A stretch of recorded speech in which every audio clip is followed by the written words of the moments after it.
আপনার পরিচিত জনের সঙ্গে যতবার আপনার মুখোমুখি ঝগড়া হবে, মুখোমুখি তর্ক হবে, মুখোমুখি বাকবিতণ্ডা হবে, ততবার মাথা ঠান্ডা হলে আপনি তাকে ক্ষমা করে দেওয়ার চেষ্টা করুন।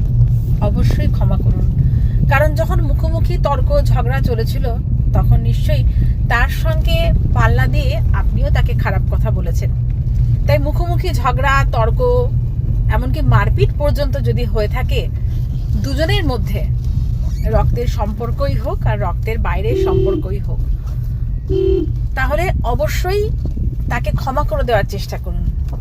কিন্তু যদি এমন হয়ে থাকে আপনার পিছনে, আপনি যখন সেখানে উপস্থিত ছিলেন না, আপনার পিছনে সেই মানুষটি আপনার নামে বানিয়ে বানিয়ে তার ভেতরের তীব্র হিংসা, তীব্র রাগ, প্রতিশোধ সব নেওয়ার জন্য আপনার নামে বানিয়ে বানিয়ে খারাপ কথা বলেছে অন্যদের সামনে, জনগণের সামনে, কি অন্য কোনো মানুষের সামনে, সেই মানুষটিকে চিনে রাখুন।